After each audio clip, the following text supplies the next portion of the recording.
that metal breaks. You can only sharpen iron with iron. That's what this group's all about. It's not for everybody. It's for those who are crazy and psychotic and have a passion and who are willing to brave adversity for that passion and not sell out one iota. It's also for the people who say, I want to be critiqued. If I'm not 100% congruent, I want you to help me and show me in the most sincerest of ways, because if something makes me better, I want to do it. Do I have all the answers? Absolutely not. Do I think chiropractic has arrived? Absolutely not. Do I believe that there has to be hope that chiropractic can simply be the correction of vertebral subluxations for a better expression of life? I do. Maybe I'm naive. Maybe I believe they're still good. But I do believe that. And I believe there are others like me. And quite frankly, the others who are like me are just like me because they don't care if they have to stand alone. They don't care if they're the last one. But the fact that we're together allows iron to sharpen that iron. And I'm here to tell you, a word like treatment will never be accepted in chiropractic. The word treatment will never be accepted. If I used it, that to me is a chiropractic curse word. And it's right up there with pop and crack. It's not what we do. We talked about this. Focus, meaning, and action. Guys, ladies, gentlemen, secret of life right here. What you focus on, the meaning you give it, and the action you take. And guess what? You can change any one of those at any time you want to. You don't like your life? You can change the choices, the habits. You don't like your life? You can change what you focus on. If you can't change what you focus on, you can change the meaning you give it. If you don't like that, you can change the action you take. This is dynamic. It's all depending on the choices that you make. Everybody here has made choices. And by the looks of every one of you and the fact that you're here, you made some really great choices. I've been around people that didn't make good choices. And I feel for them. I'm empathetic, and I want to help them. I want to help them, not enable them. You know, because I can't help but feel this, that a person who chose to be addicted to crystal meth made that choice with reason and logic. I don't want to believe that. I want to believe that this person was in an environment of overwhelming influence by the people they were around, and somebody made that choice for them, and now they're dealing with the habit. That's what I want to believe. And I would love to be one of the people that they hung out with that led them to better choices for their lives. Because as a dad, and my son's 18 years old, David, listen to what I'm saying, because you got a beautiful girl there, and this is right at your transition. My son was with me all the time. My son was with me in my office when he was all diaper, from his elbow, from his knees to his chest. Boy was all diaper. And it was, I mean, I'd spank that whole thing for fun because it was so big. And he's 18 years old now. Somewhere around 9, 10, or 11 is when I was no longer the biggest influence in his life. The biggest influence in his life after that age, right where your beautiful daughter is, he's right in that transition, is the people that she hung out with. The Won't people. happen to me. What's that? Won't happen to me. Okay, yeah, okay, all right, but if it does, we got some things that may help, if it were to happen. My son, about 8 or 9 years old, the biggest influence, and since then on, is the people that he hangs out with. And that's true for everybody here in this room for the rest of his life. So one of the things that I did, David, was make sure my place was the cool place to hang out. So all the kids wanted to come hang out with me, drove my son nuts, Damati, you know what I'm talking about. But that way I knew what they were doing, where they were, and who he was hanging out with. And how to be that positive role model every chance that I could and do all kinds of crazy things with them. You know, go bowling and eat sushi, you know, pick up chicks, stuff like that. So, moving forward, there is nothing more powerful right now in your life than the people you hang out with. If you want to see where you're going to be in the next 5 years, look at the 5 people you hang out with on a daily basis. That's your inner circle. It is exclusive. That means you choose it and choose wisely.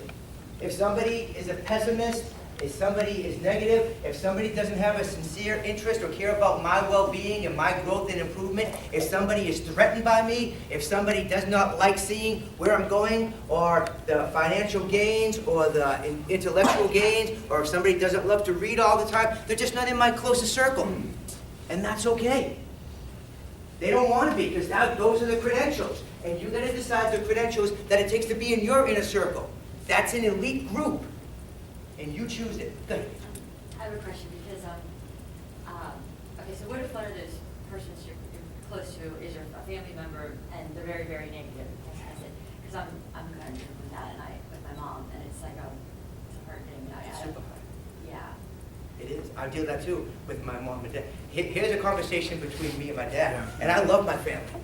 And they made me who I am, and I'm thankful. My dad still talks to me like I'm 5 years old, and I choose to enjoy it. You're going to put a wall up, Angel, and it's harder when it's your family. I know that it is. So that wall's going to be there. Here's my dad talking to me. My son just turned 5. We're going to see my mother. My father and mother are just divorced. She got a condo on the beach in Revere, which is the oldest public beach in our country, and it's really cool. I'm from right outside of Boston originally, and I see my family 3 to 4 times a year. Usually, I love my family. Italians are crazy. They like to yell a lot, all that good stuff. I'm the black sheep of my family and the most misunderstood, and I'm very comfortable with that. I enjoy that. It's just the way that it is, and I do encourage that. So I'm going to have fun with it, because my parents, what they do is anything bad, they're going to really intensify it to make it worse, and things of that nature. We call that transformational vocabulary. You have a situation you're going through.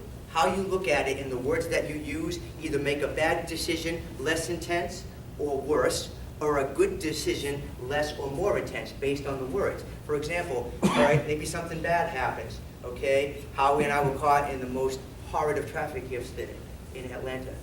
It was horrible. We didn't freak out. We're like, this is what we got to do. Well, let's make the best of it. Had some great conversation, listened to some great CDs, learned, and was in awe of the traffic and people's incredibly inconsiderate driving skills. But I learned a lot that day. It's like that blinkers were optional, and that guy's probably going to cut into your lane, so slow down. So that's what I learned, and it was a great experience. Now, it is better than, he's cut into my lane, no! You see, that would make that experience bad, you see? That would not be the best way to handle that. So people who are calm and cool and can handle things and learn from things, they're what we call leaders. Leaders are influence and create breakthroughs in people's lives. So what I want you to do is when you have this conversation with your mom, this is an exciting learning experience. How can I take this and make this positive? How can I make this the best situation possible? How can I show my mom how grateful I am and how much I love her without taking anything personal or letting it affect me in the negative way?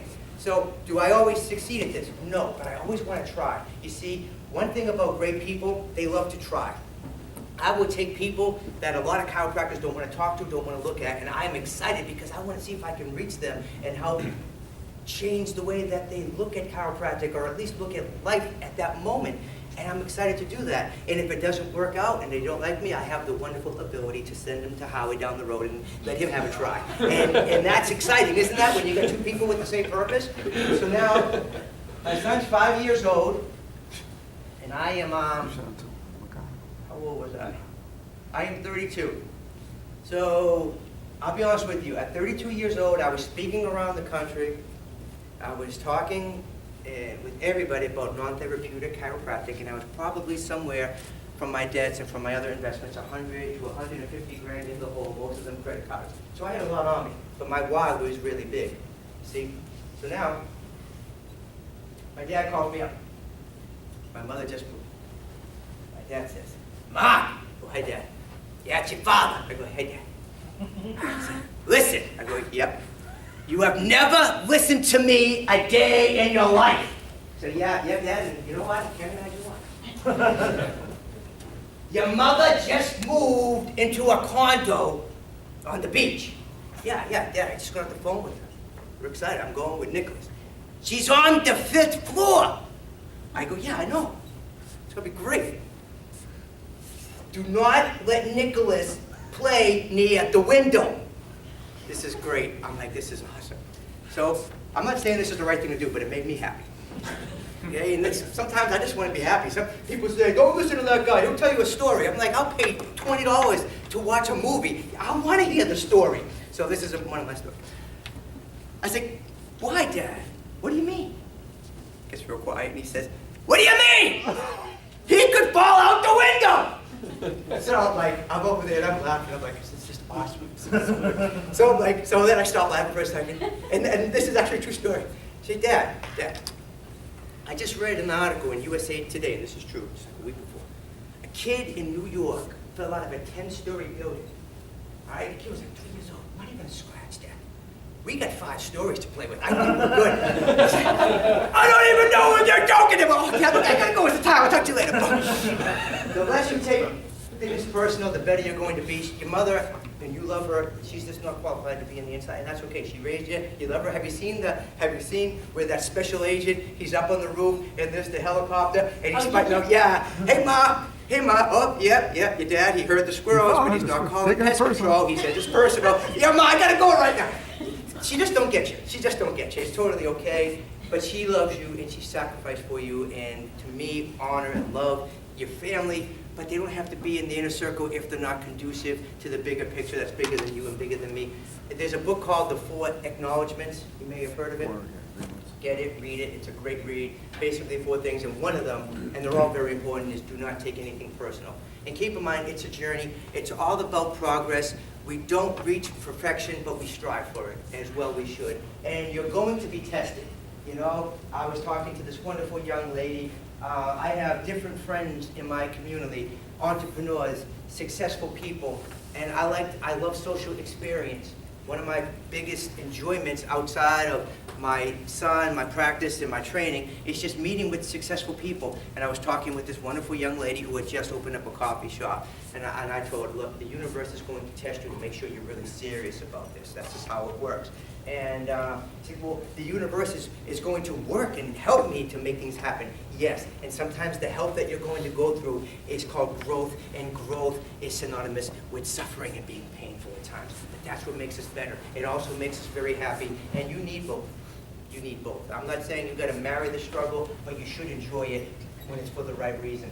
And there is something that's a lesson there, and you're going to learn it, and you're going to be better because of it. Because when you love somebody that much, and there's such a challenge there with the negativity, the lesson you learn sticks with everybody. Because it's very rare that you would ever love anybody with the intensity that you love your own mother with. And if you can deal with that uncomfortable situation, it's going to create strides in your growth as a person. But some of the biggest elements of growth come through some of the most difficult adversity that we could ever experience, you know? And once again, it's how we look at it. Everything is based on how you look at it, and you always find what you're looking for. You can look at an experience and see all the negative and let it make you angry and let it burn inside of you. And then you can look at that experience and the people who really get the most out of life say, what can I learn from this? How can I grow? What is the message here? How can this make me better? Because in the end, you are always asking yourself questions. There's that voice in your head, you guys all know what I'm talking about, and you're constantly asking yourself questions. Your brain does one thing when you let it. Your neocortex answers questions. That's what it does. If you're asking yourself questions, how could I be so stupid? Why does this always happen to me? Well, now you're practicing the law of poverty. You're practicing the law of failure. You're practicing the law of suffering. And if you keep asking yourself those questions, what kind of answers do you think you might get? Poor ones. Poor ones. Ones that are going to reinforce the feeling of frustration and negativity and depression, right? But what if I ask the questions of, what can I learn from this? How can this make me better? What is this trying to teach me? Don't you think I will get radically different answers that will improve my life and make me a better person and a better leader? Wouldn't you all agree? It's that simple. And who wouldn't want to be a better person? Who wouldn't want to be a better leader? For me, anything that makes me better, I'm excited about. Because things that I've noticed and things that people told me, when you look at the bottom of the social ladders, the bottom and the lower middle is very crowded. A lot of negativity. People talking, fighting, gossiping. Very crowded. The higher you go up the ladder, the more room there is. The more positivity there is. And anybody can climb that ladder. Anybody can climb if you choose to. in our country, we have the biggest ladder with the widest rungs that you can climb as quickly as you want to. The only country in the world, I don't know of anybody trying to escape to get into Poland or Bulgaria. Maybe there is, but I know that we're having so many issues with people trying to escape to come into America that people are saying they want to build a wall because people want to come here so much and be a part of our dream. You want to be rich? You can be rich. You got to define what you want. You want to stay where you're at? You can stay where you're at, but I don't think you do because you wouldn't be here if you did. Little question. What should minimum wage be? If somebody here had the opportunity to be a leader in this country and determine what minimum wage should be, what would you say? Free market. What does that mean? What's that number? You What's don't the- regulate. The government shouldn't regulate.